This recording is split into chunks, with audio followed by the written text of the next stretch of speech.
Vamos abrir a palavra de Deus ali em 2 Samuel.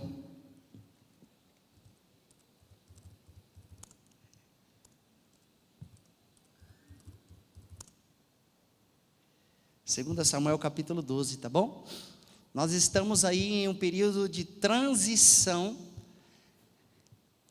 Nós vimos a transição dos juízes para os reis, a história de Saul, entramos na história de Davi, e estamos no finalzinho da história de Davi, para a transição a Salomão. Então eu gostaria nessa manhã de explorar alguns assuntos apenas aqui, né, para que finalmente a gente entre no reinado abençoado de Salomão. Foi tremendo, e aí com certeza o pastor Dinho vai ter algo para nos acrescentar, coisas que eu não sei, porque isso acontece aqui nessa escola, né?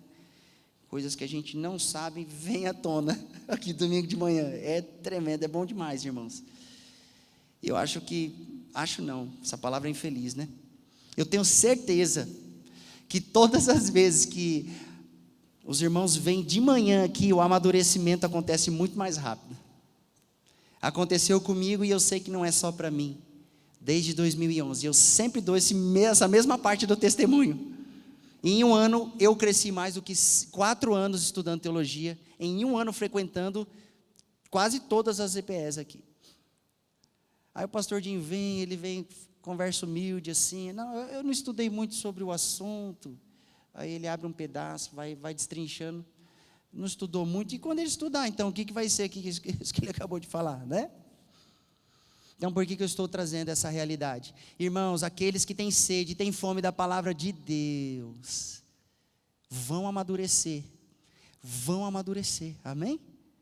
Glória a Deus. Então ali, em 2 Samuel capítulo 12, eu separei o trecho na Bíblia, numa versão João Ferreira de Almeida mesmo aqui,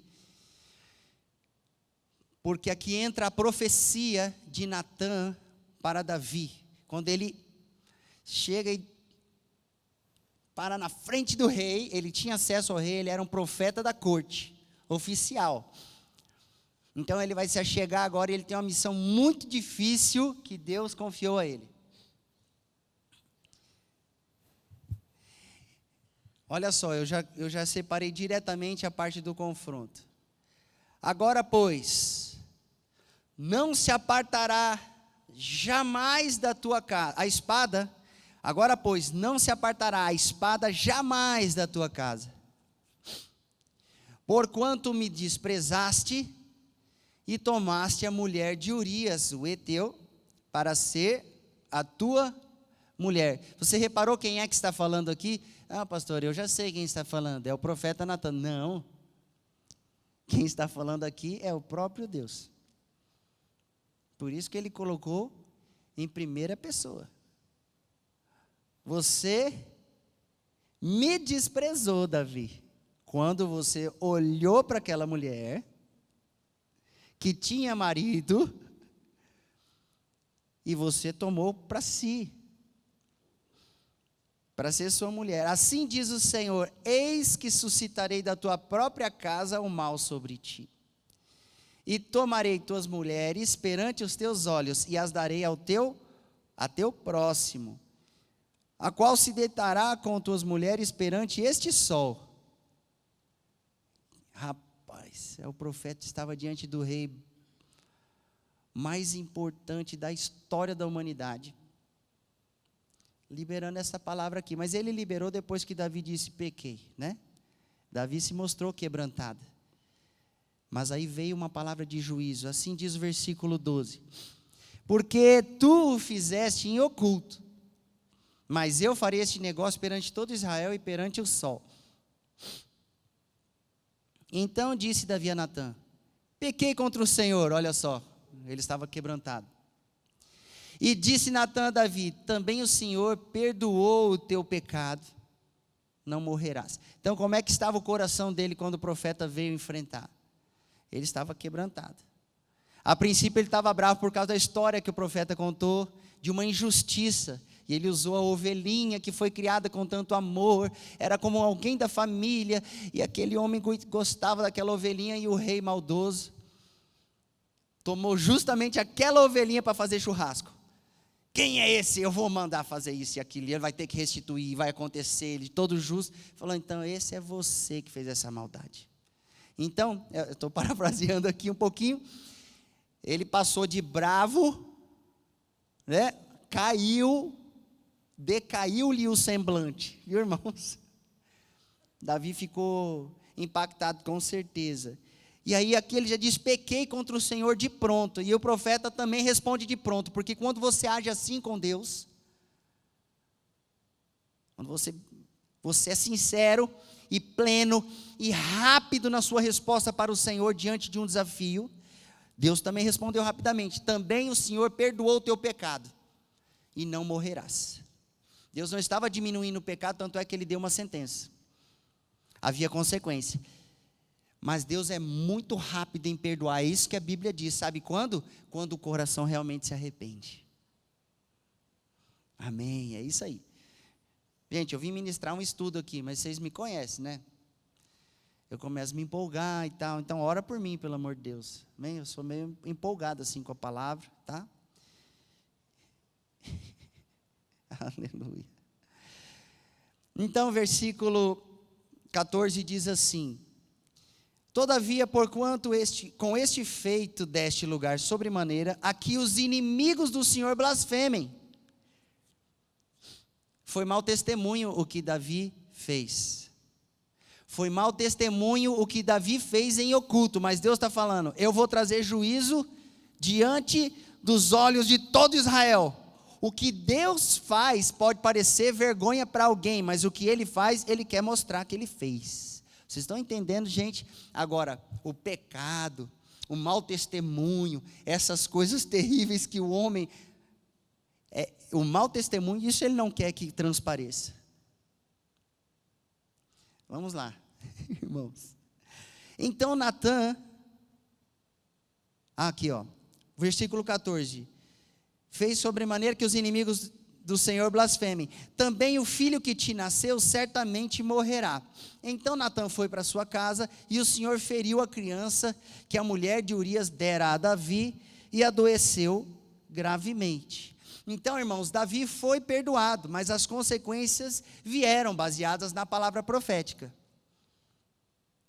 A palavra profética, ela serve para edificar, ela serve para consolar, não é verdade? Ela serve para ensinar, mas ela também serve para exortação, chamar no canto, conversar com a pessoa, arruma o teu caminho.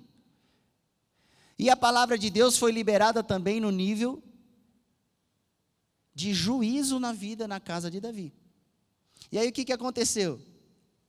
As profecias de Deus através do profeta Natã se cumpriram, baseadas em 3 partes. E eu queria te dizer assim, basicamente, começando sem demora pela morte do seu primeiro filho com Batseba, né, no versículo 15 até o 18, ali de 2 Samuel 12.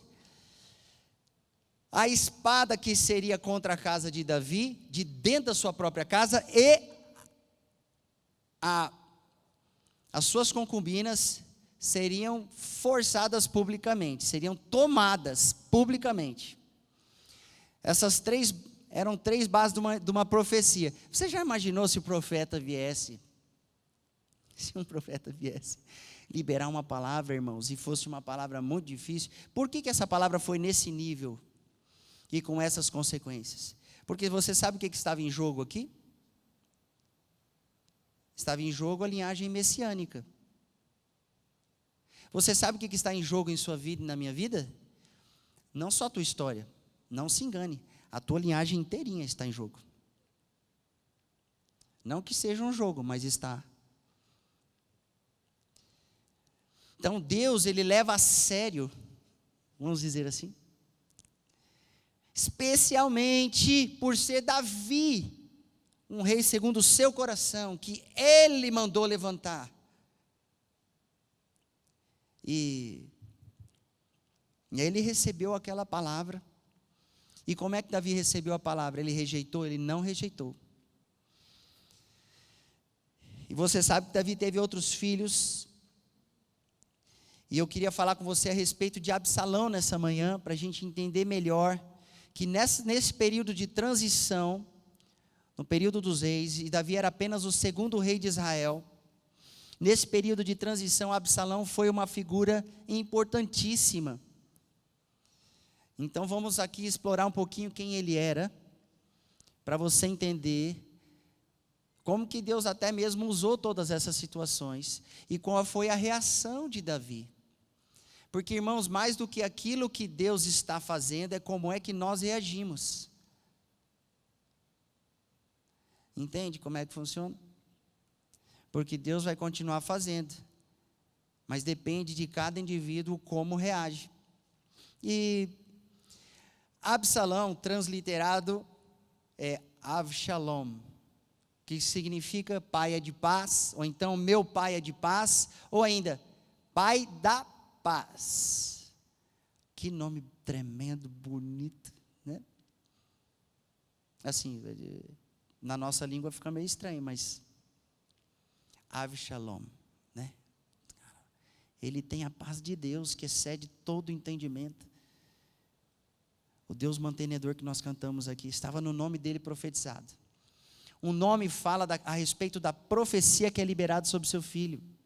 O nome fala a respeito da essência que Deus tem para o seu filho. Nós, na nossa cultura, não prestamos atenção muito nisso, né? A gente pega pelo som, o que fica mais legal, quem que gosta, quem que tem na família, e já libera, né? A gente devia pensar melhor nisso. Você sabe que, com certeza, Absalão, na cultura judaica, na cultura bíblica, ele tinha um nome a respeito de um propósito de Deus na sua vida. Eu arrisco dizer isso aqui nessa manhã. Avshalom, pai da paz, mas é um nome que é formado por duas palavras, Aba e Shalom. Aba não é só usado para Deus Pai, tá bom? Eles também se dirigiam ao seu pai na carne como Aba. Como às vezes a gente lê o Novo Testamento, né? E a gente costuma usar a palavra Aba só no contexto de Deus Pai, mas não. Mas a narrativa bíblica revela que este filho de Davi não queria paz, não. Não tinha estabilidade em Deus, e apesar de próspero financeiramente, ser um príncipe, né? Ele tinha tudo, vamos dizer assim, para dar certo, para ser joia. Conhecido, famoso, porque ele é um príncipe, e ele é o príncipe do rei mais importante de Israel. O general mais vitorioso de Israel. Davi não conheceu derrota, irmãos. Em guerra, Davi não conheceu derrota. Quando ele ascendeu ao poder, ele ascendeu com muita honraria, com uma glória, entre aspas, de um rei guerreiro vitorioso. Então seus filhos eram muito conhecidos no reino. E Absalão era o terceiro filho de Davi. Ele era muito conhecido, especialmente por ser o mais bonito de todos, o mais belo de todos. Ele era muito bonito. A Bíblia diz que ele tinha uma beleza e uma saúde tão grande, que todo ano ele ia cortar o cabelo, e eles pesavam o cabelo daquele jovem, e era muito pesado. O cabelo dele crescia tão rápido, e era tão denso, bonito, forte, vamos dizer assim, que ele tinha que cortar o cabelo, e porque estava pesando a cabeça dele. Era uma pessoa diferenciada. Quando as pessoas olhavam, logo viam, aquele é o filho mais bonito do rei. Então Davi já havia passado pela morte do seu filho pequeno, aquele a quem ele disse assim, quando os seus servos estavam falando ali, ele percebeu, morreu meu menino. Já chegou e confrontou o pessoal, né? Confrontou não, perguntou, gente, morreu o menino? Morreu meu filho. Aí eles com medo, porque o rei já vinha jejuando há uma semana, morreu. E aí ele foi, trocou de roupa, se ungiu, ficou cheirosinho, bonitinho, se limpou. Aí ele vem e se senta para comer. E aí eles questionam a Davi, e Davi fala, olha, enquanto meu filho estava doente, eu fui até Deus, eu me humilhei, porque Deus é misericordioso, e Ele poderia mudar a situação. Mas depois que ele morreu, não. ele não voltará a mim, ele não virá a mim, eu é que irei até ele. Vocês estão entendendo a compreensão de um homem de Deus diante de uma perda? E a compreensão que ele tinha do mundo espiritual, coisa que às vezes até os crentes não têm na perda de um ente querido. Mas Davi tinha, e ele havia perdido seu filho. Mas a vida continuava, o reino continuava. E ele estava ali, eu vou dizer para você assim, em stand-by, esperando pelo cumprimento das palavras proféticas liberadas por Natã. Capta isso daí. Isso está sempre no coração de Davi. Davi não se esquece em nenhum momento da palavra. O nome de Absalão era então um nome abençoado. A mãe de Absalão foi Maaca, seu avô era Talmai, rei de Gesur. Só para você entender por que eu trouxe o contexto aqui. Absalão, ele é filho de Maaca. E Talmai era de Gesur, que era um outro reino pagão. E o que os reis faziam? Quando há uma conquista, geralmente acontecia isso. Eles se casavam com a filha do rei do outro reino. Então, o que acontece aqui? Eu queria que vocês pensassem. Era somente o segundo rei, mas Israel já estava muito parecido com os reinos que eles faziam fronteira, com os reinos seculares mesmo. Vai pegando isso aqui. E aí, Gesur era parte do reino arameu. Sabe de onde veio o aramaico? Próximo a Bazã, a leste do Rio Jordão. E apesar de terem uma origem semita, os arameus eram pagãos então. Isso nos mostra que o jugo desigual em um casamento abre espaço para muitos conflitos. Aí eu anotei aqui um negócio que eu já sei que é polêmico, mas eu anotei para chamar atenção, e é algo que a gente não vê nas escrituras, pelo menos a essa altura. A gente vai ver lá com Salomão o problema, mas em Davi a gente analisa um pouco. Ele olhou para Batseba, né?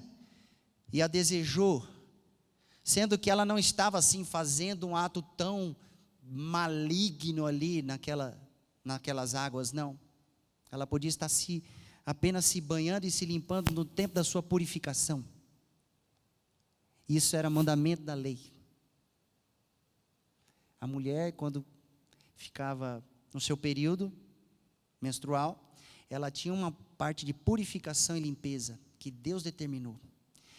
Então, olha, Davi pisou no tomate quando ele olhou aquele negócio lá. Tá certo, a mulher está ali, a isca, Satanás usa, beleza. Mas o negócio, o buraco é mais embaixo. Por isso que Deus veio com força para cima de Davi, viu? E aqui, nós estamos vendo que a linhagem de Absalão, por parte de mãe, era de Gesur,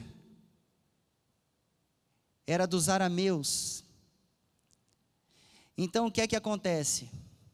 Certamente, irmãos, isso afetava o casamento de Davi com Maaca, porque ela não era, a princípio, uma mulher de Deus. E Deus havia, veja só, Gênesis 24, do 1 ao 4, Gênesis 28, do 1 ao 4, Gênesis 28, de 6 a 9, Esdras 10, do 1 ao 44, é um monte, Neemias 13, do 23 ao 30, Malaquias 2, do 10 ao 13, todos esses trechos que eu li para você, Deus fala diretamente: não tome uma mulher de povo estranho. Fala, pastor, por que a ênfase? Por que esse parênteses aberto agora nesse momento? Porque isso vale para o povo de Deus hoje. Que povo de Deus? Está falando de Israel, né, pastor? Não, estou falando para mim e para você. Davi desobedeceu, sendo rei, e o rei, vocês lembram aqui que foi preparado isso nos estudos passados. Samuel avisou o povo 3 vezes. Gente, o rei vai ter muito poder. Ele vai poder fazer o que ele quiser. Ele vai poder tomar suas filhas, colocar para servir no palácio. Vai poder, essa terra que é minha. Ele vai poder fazer o que ele quiser. Então imagina, Davi tinha essa liberdade. O que ele fez com a liberdade? tomou várias mulheres para si. E ainda que Deus usasse isso por causa do problema de consanguinidade que poderia existir em Israel, porque se você só se casa com pessoas próximas, não é verdade? Isso é perigoso geneticamente, enfraquece a raça. Ainda que Deus, com certeza Deus tenha usado a questão de um pouco da mistura, mas Ele tinha dado uma palavra que não muda. Não é para tomar a mulher do outro povo. Se não for judia, não é para tomar. E hoje o que é que os evangélicos estão fazendo? Aí eu estou trazendo para o nosso tempo. A gente pega e fala assim, cara, eu sou de Deus, aí tem aquela moça. Bom, ela não é, mas é o seguinte, eu vou ganhá-la para Jesus. E começa um relacionamento antes. Você sabe o que essa pessoa está fazendo? Ela está andando na beira do abismo. Mas na beira assim, ó. Mas na beira do abismo para cair. Aí alguns não caem, a pessoa realmente vem para Jesus, se entrega, aí fala, tá vendo? Eu sabia, né? Isso é misericórdia e graça de Deus, viu? Então, o que fica para nós aqui, já nesse parênteses que eu abri, gente? Hoje nós temos o mesmo princípio para o casamento cristão, que deve ser entre pessoas que têm a mesma fé em Jesus Cristo. 1 Coríntios 9, 5, 2 Coríntios 6, do 14 e o 15. Aí eu falei sobre o jugo desigual, ali, que não fala exatamente sobre casamento, mas sobre união de pessoas que não têm a mesma fé, e o casamento está incluso. E você vê o apóstolo Paulo também falando assim, ó, quando ele está falando do seu apostolado, falando do seu ministério, ele diz, eu também não posso ter uma esposa crente? Então, na cabeça dos apóstolos e na vida da igreja primitiva, os irmãos casavam com aqueles que eram da mesma fé, irmãos, era desse jeito, inclusive era muito mais fácil, né? Porque se ele fosse se meter com alguém do Império Romano, essa pessoa ia denunciá-lo, provavelmente. Você sabe que a igreja, ela operava, em Jerusalém ela teve um nível de liberdade, depois essa liberdade foi sendo tolhida pelos próprios judeus que não criam, e no império havia uma liberdade religiosa, mas quando os cristãos se manifestaram, o povo de Deus se manifestou, eles foram perseguidos mesmo. Bom, gente, então fica aí minha dica. Pastor, e agora que já casou? Eu já vou responder antes de vocês perguntarem no final, não sei se vai dar tempo para pergunta. Né? E agora que já casou? Agora que já casou, a Bíblia diz em Coríntios capítulo 7, não separa não. Agora você vai buscar a Deus, e através da sua vida, Deus vai fazer algo a respeito da vida do cônjuge. Amém? Faça o que você puder para ficar casado, pelo amor de Deus, não vai usar essa parte que eu ministrei primeiro para soltar, para sair, para aconselhar alguém errado. Estou falando, antes do casamento, vigia bem. O pessoal que é solteiro, que está aqui nos assistindo, vigia bem. Porque nem todos que estão dentro da igreja são crentes também. Então tem um problema, é muito pior. Vai todo domingo, vem. Tem uns que vêm até domingo de manhã, mas não quer dizer que é crente. Vir à igreja não quer dizer que é crente. Ser a igreja, aí sim. Ser a igreja. Né? Então, Absalão era para ser o pai da paz, mas ele foi o pai de muitos conflitos. E ele vinha de uma linhagem, ele era meio sangue, né? Ele era meio sangue, judeu por parte de pai. E judeu mesmo, né? Da tribo de Judá, essa palavra judeu. Então vamos lá. Você vai ficar ali em 2 Samuel mesmo, tá bom? Se você quiser conferir alguma coisa, eu não pedi para imprimir um material, porque eu não consegui preparar didaticamente da melhor forma para você ter nas suas mãos. Mas vai acompanhando. 2 Samuel 12, 13, nós vamos aí, tá? A omissão de Davi e as reações de Absalão. Amon, o filho mais velho do rei, praticou o incesto com sua irmã Tamar. Amon havia premeditado deitar-se com sua meia-irmã, ouviu os conselhos malignos do homem sagaz e conselheiro do rei, né? Jonadab, que era sobrinho de Davi e era primo de Amon, então ele tinha uma chegada forte ali na corte, e ele aconselhou Amon, seu primo, sabe o que você faz? Você se finge de doente, e você vai enganar primeiro seu pai, e o seu pai mesmo vai chamar a sua irmã para cuidar de você dentro do seu quarto, e aí você faz o que você quer.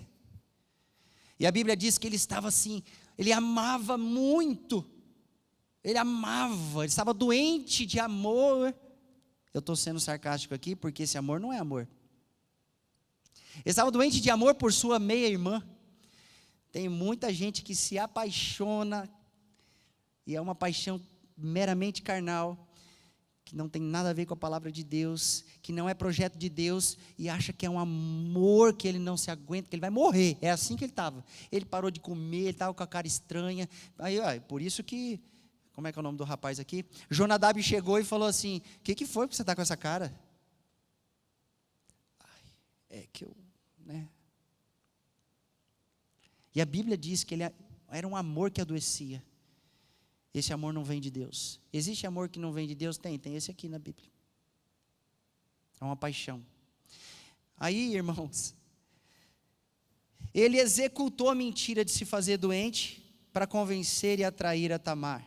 Aí ele forçou sua irmã, segundo Samuel capítulo 13, versículo 11 em diante, cometendo um pecado abominável, pecado de incesto. Abominação significa algo que você não consegue permanecer diante dele. O cheiro é tão ruim que você não consegue ficar. Isso é abominação diante de Deus. Quando Deus usa essa palavrinha, pode saber que o negócio é sério. Incesto é abominação. De acordo com Levítico 18, Ezequiel 22, Levítico 18, 6 ao 9, Ezequiel 22, 11, etc. O amor de Amon não era legítimo, então. Tanto que imediatamente após a violência contra Tamar, ele a odiou e a repudiou. Por que eu estou falando de Amon? Porque ele entrou na história, e o juízo de Deus na casa de Davi vai passar por todos esses detalhes aqui.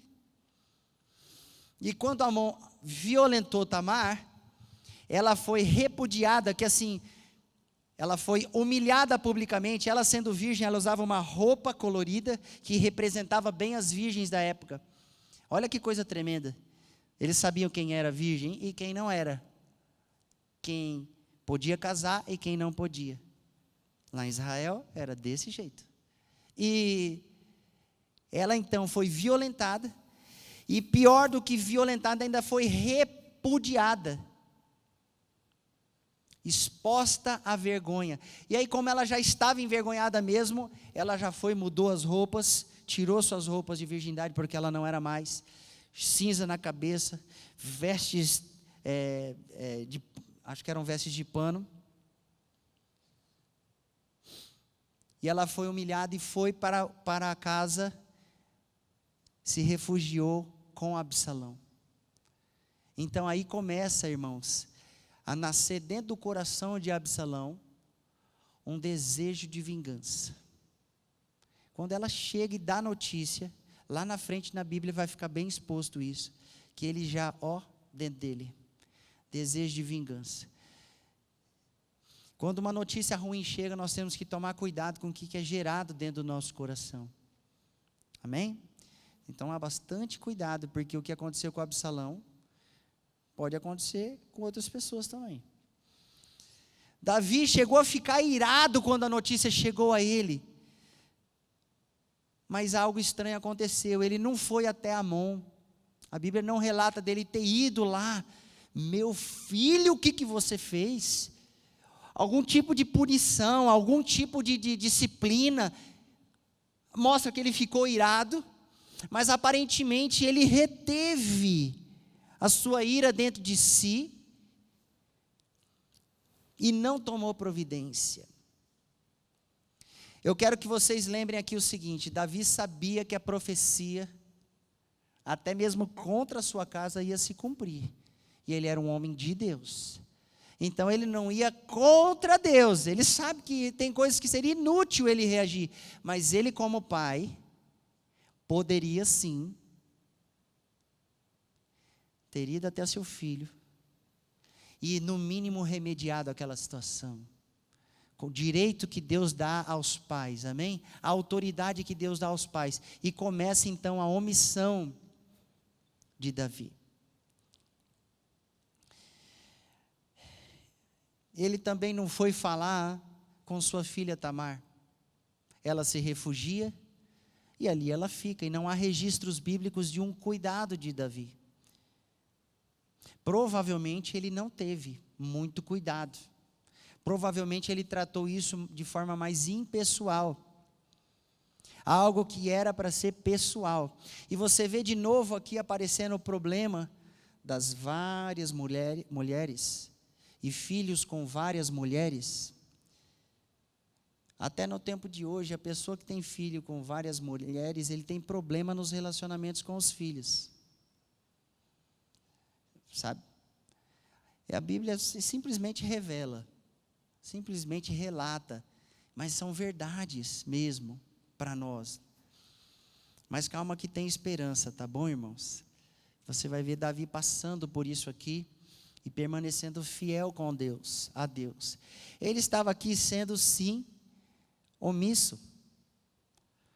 Mas eu não quero também jogar um peso acima daquele que ele recebeu, né? Davi tinha restaurado o seu temor ao Senhor após ter se arrependido dos pecados relacionados a Urias e sua esposa, mas abriu mão do papel de pai.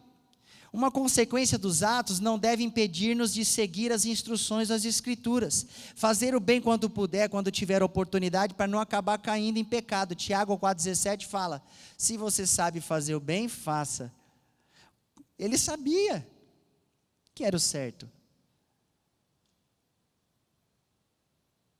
Ele sabia. Mas, de acordo com o que a gente lê, ali nas Escrituras, provavelmente ele não fez, mesmo sabendo. Então isso é omissão. E nesse sentido a omissão também se torna um pecado. Você está entendendo? Gente, isso é sério, né? Eu estou falando de Davi, mas e na minha vida?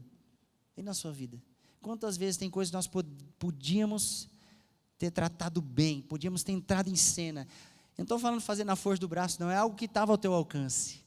No meu alcance, e a gente não vai, e o negócio inflama, vira uma bomba lá na frente, vai, meu Deus do céu, se eu tivesse lá atrás, né, feito o que deveria fazer, uma vez que você fez o que deveria fazer, o bem que deveria fazer, irmãos, pode acontecer o que for, você com teu Deus, você está, ó, de boa, amém? Gostou do de boa? É de boa. Mas da visão, o rei, né? Ele ficou irado, mas conteve a ira ali, que já seria assim um negócio até legal, né? De você não agir na ira, mas ele não deu o próximo passo. Então vamos lá. A omissão piora os casos de conflitos entre relacionamentos. Absalão se preparou 2 anos para assassinar seu irmão. 2 Samuel capítulo 13, versículo 23, eu fui anotando assim para não perder a sequência, porque história bíblica é difícil de contar, irmãos. Então eu separei aqui um pouquinho dessas porções. 2 Samuel 13, 23, revela que Absalão, depois que ele recebeu a notícia, ele ficou, remoendo 2 anos para se vingar de Amon. E olha a espada dentro da casa de Davi, falando da força, a espada como força, poder humano, de pessoas que se levantam, né, nesse sentido. O coração frio do jovem príncipe gerou um plano mortal. Você sabe o que aconteceu no fim desses dois anos? Absalão pede para fazer uma festa. E vai ser uma festa que vão convidar todos os meus irmãos. E vão ter servos, e vai ter vinho. Vamos fazer uma festa. E aí, ele conversa com Davi. E Davi fala, mas por que você quer que Amon vá? Né? Que ele falou o nome de Amon também. Não, eu quero que todos os meus irmãos vão. E ele ficou insistindo com Davi até convencer a Davi, porque porque os 2 anos haviam passado e o tempo deixou Davi um pouquinho mais amolecido. E aí quando Absalão insistiu, por fim ele falou, poxa, está querendo fazer uma festa? Os irmãos juntos? Ele abençoou, diz a Bíblia. Irmãos, é terrível quando a gente abençoa algo que não é bênção, né? É bem difícil. Davi relutou, mas abençoou a ida dos filhos, no versículo 27 do capítulo 13. Talvez tenha pensado que os traumas haviam ficado para trás, né? Mas o tempo não cura as feridas. Todos os irmãos foram à festa, mas debaixo das ordens de Absalão, servos mataram a Amon após embriagá-lo. Então, qual que é o sistema das trevas? E aí eu vou dizer que é das trevas, ok? Para você entender que mesmo que Deus tenha lançado uma palavra e esteja se cumprindo, quem entra nas brechas da vida das pessoas são os demônios. Entorpecimento, essa ideia de embriagar o outro, para conseguir fazer o que quer, isso do bem é que não é, né? E aí eles embriagaram a Amon, e finalmente os servos de Absalão, que foram na palavra dele, falaram, eu sou Absalão, vai lá e faz o que eu estou fazendo, o que eu estou dizendo, eu sou príncipe, eu que estou te dizendo, vai lá e faça. Ele usou a autoridade dele, que foi investida nele, e os seus servos obedeceram, foram e assassinaram o meio-irmão, Amon. Olha só, porque você sabe que cada filho tinha os seus servos, as pessoas mais fiéis a ele, mais chegadas a ele. Então aqueles mais chegados a ele executaram a Amon. Jonadab se aproveitou da história para uma autopromoção, quando acalmou o rei Davi ao dizer que somente Amon havia morrido. O que é que aconteceu? Amon morreu, aí os irmãos levantaram e saíram correndo da festa, falaram, agora ele enlouqueceu, ele vai querer matar todo mundo, porque eles já tinham uma noção daquele contexto de um filho de rei que quer assumir o trono. Eles já tinham essa noção, por causa dos outros reinos, das histórias, e também a história recente de Saul, que perseguiu a Davi, e aquela coisa toda, eles tinham uma noção, que a pessoa, Absalão vai matar todo mundo, eles saíram correndo, mas ele só queria matar Amon naquela ocasião. E quando está essa confusão toda, chega a notícia a Davi, e quando a notícia ainda está chegando por um, está chegando por outro, Jonadab vem e fala assim, porque ele era conselheiro próximo ali da corte, lembra? Então ele chega para Davi e fala assim, não, fique calmo, Davi. Ó rei, apenas Amon morreu. E aí quando a notícia se confirma, ele fala, está vendo, teu servo te avisou, porque ele queria ganhar pontos. Esse era um homem muito espertinho, muito inteligente, mas que usava a sua inteligência de maneira terrível. Ele dava conselhos terríveis, como aquele, por exemplo, para Absalão. E agora ele está aconselhando o rei e ganhando uns pontos com o rei. Você vê como é que estava a corte lá em Israel? Como é que estava ali, o reino ali? As pessoas que se aproximam de você, você precisa tomar cuidado com o que elas falam, gente. Às vezes pessoas que até a gente confia, você tem que analisar em Deus as palavras. Nesse caso aqui, ele não falou nada de errado, ele trouxe uma informação segura e que de fato acalentou o coração do rei. Beleza, tranquilo. Mas esse mesmo que falava coisas boas também dava maus conselhos. Então você tem que tomar cuidado, eu estou trazendo aqui só esse detalhe. Pessoas inteligentes podem ser usadas por Satanás para ganharem nossa confiança.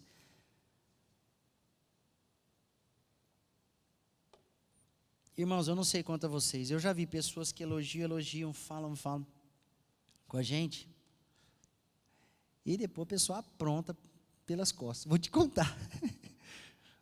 Acontece, mas na igreja, pastor, acontece na igreja também. Ser humano, como diz o apóstolo Luiz Hermínio, ainda bem que Deus não é gente, né? Ainda bem que Deus não é gente. Nesse sentido assim, Deus não é como o homem para fazer esse tipo de coisa. E aí, esse coração de Absalão, que foi durante 2 anos alimentando um plano, arquitetando um plano mortal para matar o seu próprio irmão, deu certo. E ele não foi devidamente tratado. Novamente, não há relatos bíblicos de que Davi tenha entrado em cena como rei, e muito mais do que rei, como pai. Irmãos, uma das piores coisas que podem acontecer na vida dos nossos filhos é a omissão dos pais. Omissão dos pais. Quem vai responder, não adianta, irmãos, nós é que respondemos pela vida dos nossos filhos. Está certo que aqui já era homem, certo? Era jovem, mas era homem. E quando chega na adolescência, a meninada já vai tomando muita decisão. E a responsabilidade certamente vai aumentando. E eles vão ter que tomar vão ter que fazer suas próprias escolhas, sem dúvida. Não estou dizendo que toda a obrigação está sobre ti, mas às vezes a gente é omisso desde pequenininho, e em situações que nós poderíamos usar a nossa força, o nosso amor, a nossa autoridade, a justiça de Deus, a gente se omite e não se coloca naquela situação. É isso que nós estamos dizendo essa manhã. Não é jogando um peso que, mas é aquele irmão que é uma bênção e o filho aconteceu isso e toda a culpa é do irmão. Não, o menino também tomou as suas decisões, mas veja bem, assim como Absalão. Ele começou a planejar o mal e depois começou a ter uma cobiça no coração dele pelo trono, certo? As coisas malignas foram brotando no coração dele e certamente ele deu lugar, certamente ele se envaideceu, mas Davi podia ter chegado.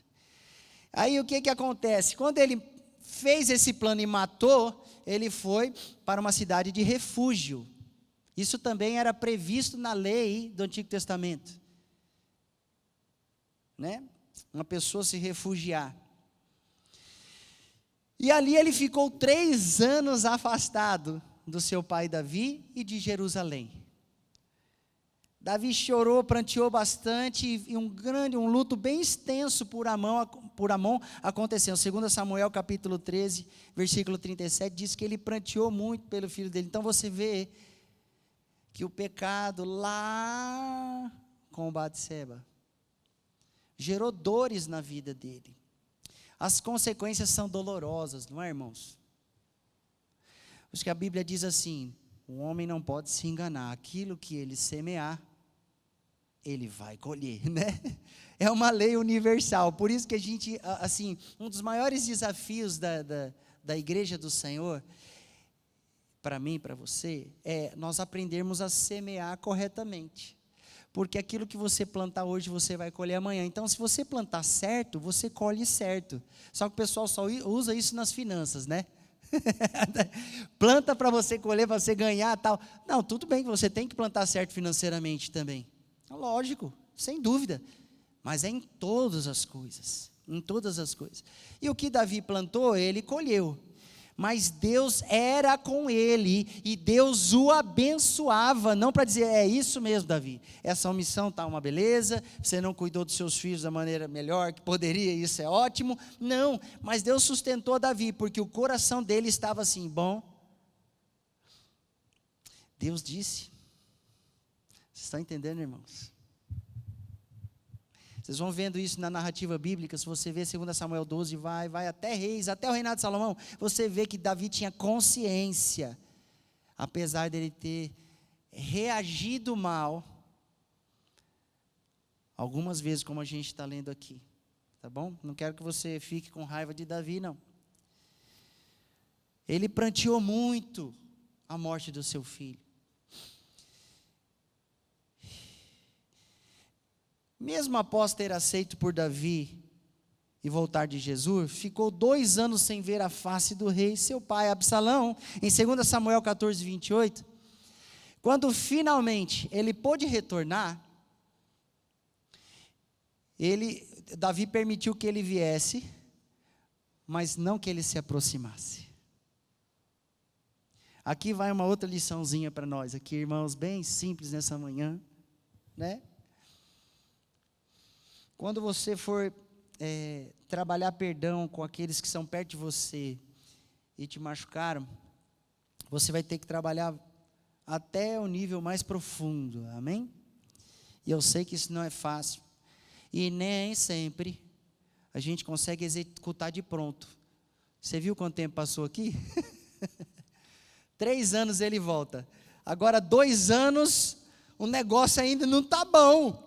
E eu não estou dizendo que você deve fazer isso com as pessoas a quem você precisa perdoar, mas veja aqui a revelação da palavra de Deus. Davi aceitou ver Absalão depois de ser convencido por Joabe, seu conselheiro. O rei o beijou em um sinal de tê-lo aceito. Mas Absalão tinha planos de revolta e rebeldia. Aí quando o rei permitiu, não, ele recebeu os conselhos, o conselheiro deu um bom conselho. Puxa vida, rei. Ele falou, então pode subir. Eles contaram uma história. Para eles se dirigirem ao rei, eles já tinham todo um procedimento, né? Para se achegar diante do rei Davi. Davi, irmãos, ele era muito considerado, muito respeitado. Então eles fizeram o procedimento, os protocolos e conseguiram contar uma história, de certa forma que o coração do rei se abriu e finalmente ele pensou, ok, o meu filho pode se aproximar. Deus vai usar situações e pessoas para te ajudarem no perdão, amém, gente? Amém? Vocês estão entendendo? Vai usar pessoas, situações, você vai ver, Deus vai escrever para você. Porque ele não quer nenhum cativeiro. E ele sabia o que estava em jogo aqui, o reinado messiânico. É da linhagem de Davi que vem. É da linhagem de sangue de Davi que vem o Messias, que vem o Rei dos Reis, Jesus. Deus sabe o que está em jogo. E a família conta muito no seu processo para a eternidade. Vocês estão entendendo? Então houve um trabalho. Ele recebeu e Absalão o beijou. Tem gente que comenta, foi só um beijinho, depois nada mais, né? Mas não é bem isso que eu enxerguei na narrativa bíblica, não. Eu enxerguei que Davi aceitou sim a aproximação do teu filho, Absalão, só que agora Absalão já estava amargo, ele guardou por muito tempo, ele não foi tratado, então ele vem e começa a pôr em prática outra parte do seu plano, agora eu quero o trono. Então, o rei o beijou em um sinal de tê-lo aceito. Mas Absalão tinha planos de revolta. Aparentemente ele veio, ele se ajoelhou, ele se humilhou, né? Ele fez tudo isso. Irmãos, talvez tenha sido falso. Porque logo depois, ele já estava ali, na porta de entrada que dava acesso ao rei. Quem chegava para ter uma demanda com o rei, sabe por quê? Como é que funcionava? Haviam diversos tipos de casos que eles traziam direto lá para o rei resolver. Para o rei e seus conselheiros resolverem. Porque o governo se dava assim na nação. Então o que ele fez? Ele se posicionou em um lugar estratégico de entrada. E quem vinha e tinha uma questão que o rei talvez pudesse resolver, ele falava, não dá. O rei não vai resolver isso, não. Contava uma história e falava, quem dera se eu pudesse resolver, sabe? Se eu tivesse no lugar do rei, certamente eu resolveria, porque ele não está podendo fazer isso não, deixa ele para lá, ele está ocupado. Irmãos, você sabe que isso é mortífero e mortal no reino, não apenas de Davi, mas no reino de Deus. Pessoas que atrapalham os outros de terem uma ligação com seus pastores, ou até mesmo com seus pais, com os pais da pessoa mesmo, pessoas que se colocam no meio do caminho e impedem aqueles que estão buscando ajuda de encontrarem ajuda. Isso acontece na igreja? Acontece. Pessoas que estão com a intenção ruim. Então o que nós temos que colocar aqui diante de Deus? O nosso coração, irmãos. Quais são as nossas motivações? Porque Absalão tinha uma motivação muito ruim. E às vezes a gente é bem parecido com Absalão. Entendeu? O coração de Absalão havia se tornado o lugar ideal para ser um rebelde contra Davi. E a espada contra a própria casa de Davi.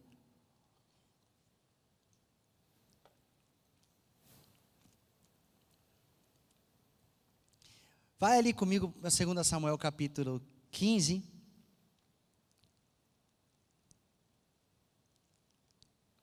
Aí eu vou ler para você como que aconteceu.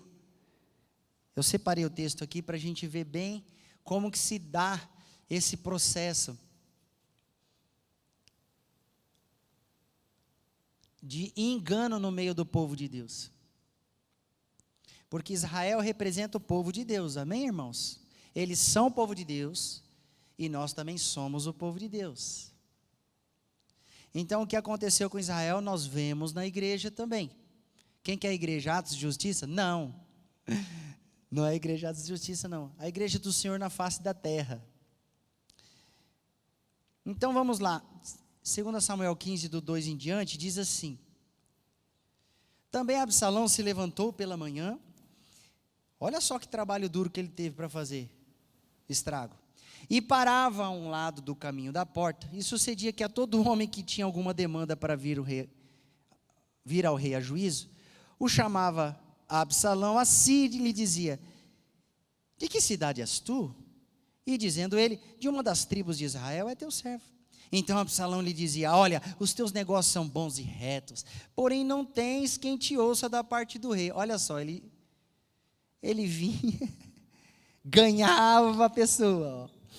Dizia mais Absalão: quem dera ser juiz na terra para que viesse a mim todo homem que tivesse demanda ou questão, para que eu lhe fizesse justiça.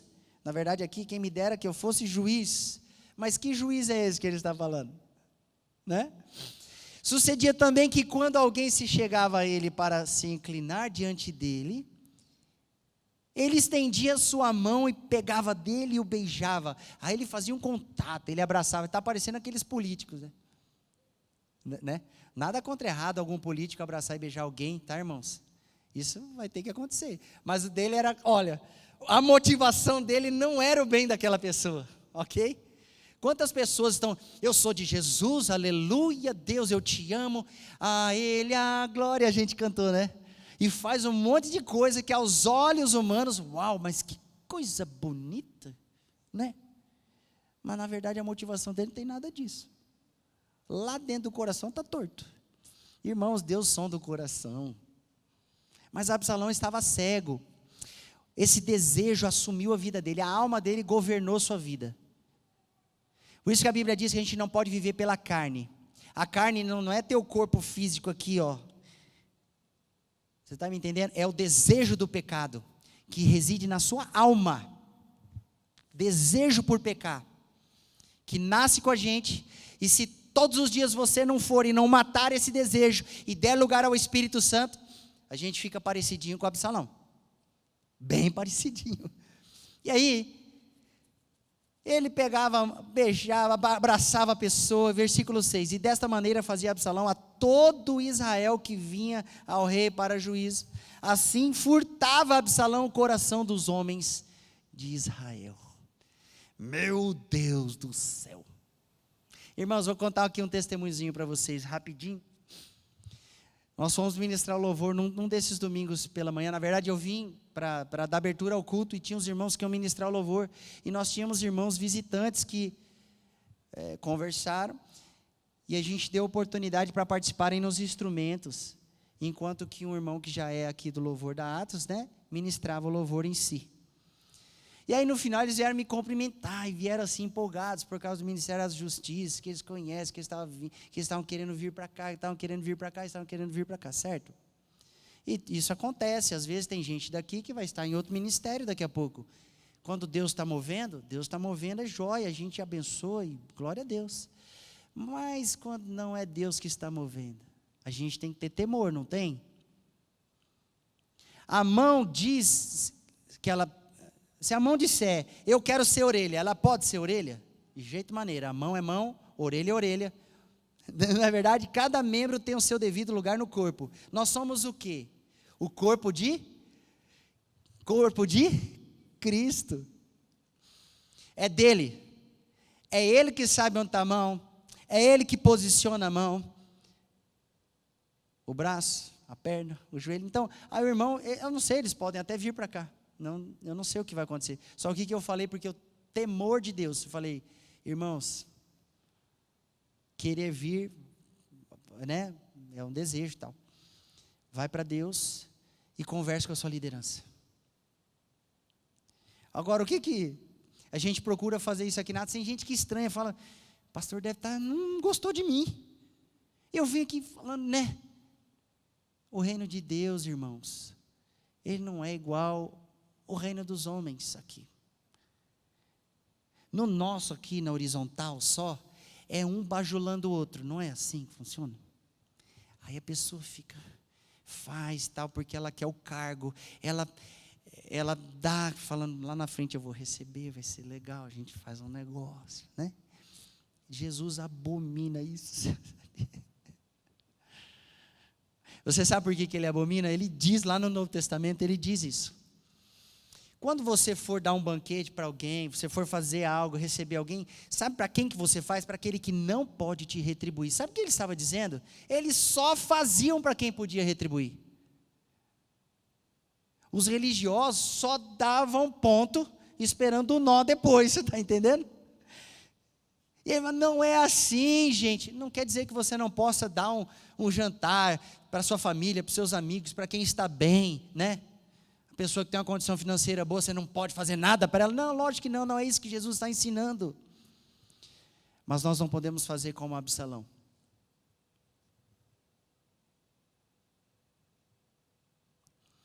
Nós não podemos fazer como os homens fazem. O reino de Deus é diferente.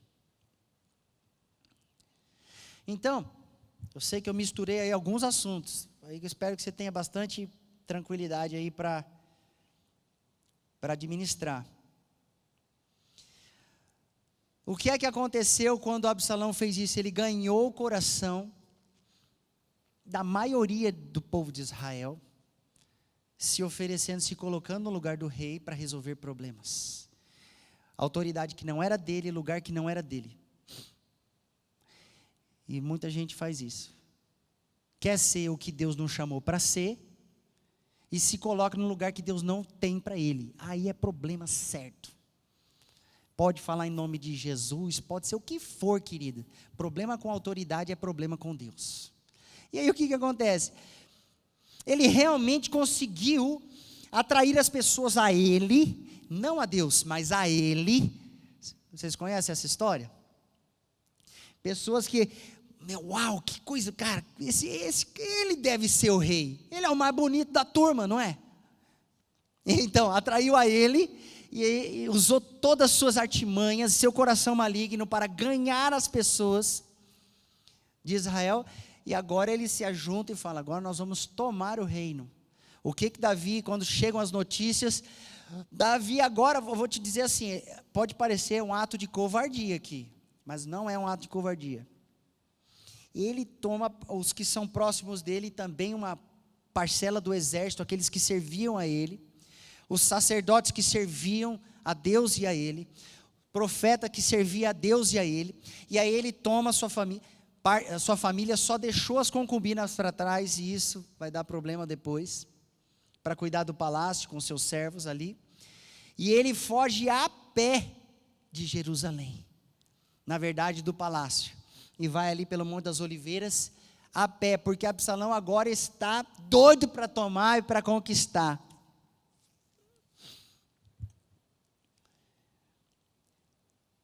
E olha só, quando Davi está no meio dessa fuga, olha o coração de Davi, por isso que eu queria que você guardasse esse parênteses aberto. Então disse o rei a Zadok, o sacerdote, né? Torna a levar a arca de Deus à cidade que se achar graça nos olhos do Senhor, ele me tornará a trazer para lá e me deixará ver a ela e a sua habitação. Eles levaram a arca também. Mais importante do que tudo que eu falei, era a arca que representava a presença, e não apenas representava a presença, era onde Deus se manifestava, no propiciatório, na tampa, entre os dois querubins. E eles estão levando a arca. Bom, o rei está indo embora, o que é o certo a fazer? Vamos levar. Ele fala, para tudo. A arca precisa voltar para o lugar que Deus disse que é para ela estar. Está entendendo? E Ele é Deus. Se Ele se compadecer de mim, Ele vai restituir. Ele vai me devolver no devido lugar. Você vê o coração? Gente, caiu a casa, o juízo veio, a coisa ficou feia, o próprio filho bonitão veio para cima, né? Meu Deus do céu, 2 já haviam morrido, a espada na casa, o negócio está feio. Esse homem tinha que abandonar a fé, não tinha? Ele tinha que fazer alguma coisa. Não, não tinha não, ele ficou firme no Senhor. Firme. Ele está amassado, ele está humilhado. Gente, a coisa está ficando feia. Não apenas morte na sua casa, agora ele está fora do palácio. Seu próprio filho. Se porém disser assim, se Deus dissesse, não tenho prazer em ti, eis-me aqui, faça de mim como parecer bem aos teus olhos. Davi tinha a noção exata de que cair na mão de Deus é melhor do que cair na mão dos homens, como a gente vê mais para frente nesse tempo em Israel. Ele tinha essa noção, que é muito melhor cair na mão de Deus. Aí ele fugiu, né?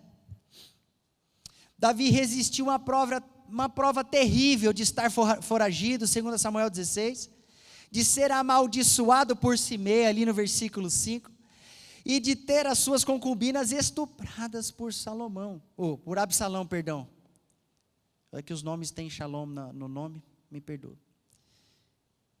Você sabe quando ele fugiu, ele deixou as concubinas lá. E aí quando Absalão tomou aquele lugar, ele ouviu um péssimo conselho e forçou as mulheres do rei, montaram uma tenda no terraço para que todos pudessem ver, e a profecia se cumpriu literalmente. Israel podia ver, quem quisesse ver, podia ver. E tanto é que depois, mesmo quando Deus restituiu a Davi o reino, né? Nós vamos ver daqui a pouquinho, Davi nunca mais se deitou com as suas concubinas. Elas continuaram sendo esposas, né? Mas ele não se deitou mais com elas. O temor do coração daquele homem diante do que Deus fez era muito grande. E a gente pode pensar assim, puxa, mas cara, será que Deus não é mau? Não, irmãos, Deus é justo. Deus é bom. Deus é misericordioso. Tanto é que Ele vai restituir Davi. Tanto é que Ele não vai retirar o reino de Davi, não, porque houve arrependimento legítimo, amém? O que é que Davi merecia? Bom, aos nossos olhos, o que Davi merecia? Ele merecia, perdeu. Como que faz um negócio desse? Provavelmente depois de anos nós íamos estar dizendo a mesma coisa. Pecador, mandou matar, colocou na linha de frente, dormiu com a mulher dele, engravidou-a, tantas coisas ele fez, e a gente ia continuar julgando, mas Deus, Ele deu a sentença e falou, mas você se arrependeu, vai ter consequência, mas você está perdoado, fica firme, isso está nas entrelinhas. O que é que, irmãos, existem coisas na nossa vida que a gente está vivendo, que são consequências de antes nós conhecermos a Jesus, preste atenção nisso. E aí a gente fica assim, mas Deus, meu Deus, não, irmão, vamos fazer como Davi, se precisar sair a pé do palácio, e ainda assim manter o teu coração com o temor devido a que Deus merece, o respeito devido, a consideração devida. O negócio é o seguinte, eu não sou dono dessa obra não, Deus é meu dono.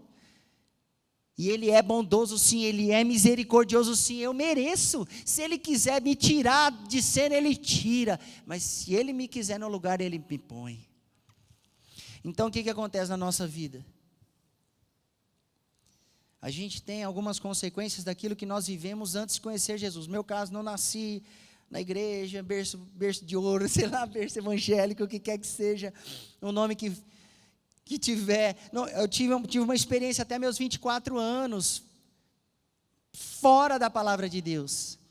A misericórdia de Deus era sobre a minha vida, mas eu estava fora, não andava de acordo com a palavra, de jeito nenhum. Então, algumas coisas que eu fiz, eu sofri consequências até dentro do meu casamento, Entendeu? Por exemplo, se você é uma pessoa que tinha uma vida, como é que é a vida aí fora? Vida de relacionamento. Relacionamento é o seguinte, a pessoa gosta de alguém, se apaixona por alguém, ela atrai aquele negócio todo, se der certo, eles vão até terem um relacionamento íntimo. Isso era para acontecer somente dentro do casamento. O que acontece? Gera um probleminha grande aí, porque você se torna uma só pessoa com quem você dormiu. E se aquela pessoa com quem você dormiu tinha uma vida assim, ela já tinha dormido com mais uma turma. E agora? E agora que o negócio ligou ali, ficou feio para nós, né? Então, eu tinha uma vida, né, irmãos? Não querendo queimar meu próprio filme, mas já queimando. Eu tinha os relacionamentos, a gente conhece alguém, daí você, né, é essa pessoa, sabe? Aí começava um relacionamento e a pessoa já tinha outros relacionamentos de antes desse. Isso quando era algo sério, né? Que namorava alguns anos ali como se fosse casado, né? Sério, né? Então, até os 24 anos eu não tive muitas namoradas, porque eu não sou bonito que nem Absalão. Então, não conseguia tanta coisa assim, não. Mas o que acontecia? Fiz muitos elos. E quando eu fui casar, eu não conhecia a pastora Janete ainda com o Ministério de Libertação. Eu tinha muito pouco da libertação e eu não fiz o meu devido desligamento daquelas pessoas com quem eu tinha dormido. Então, no meu casamento, o que acontecia? Eu tinha dificuldades, às vezes, no relacionamento, no início do meu casamento. E aí, minha esposa não gosta que eu fico falando muito dela aqui, né?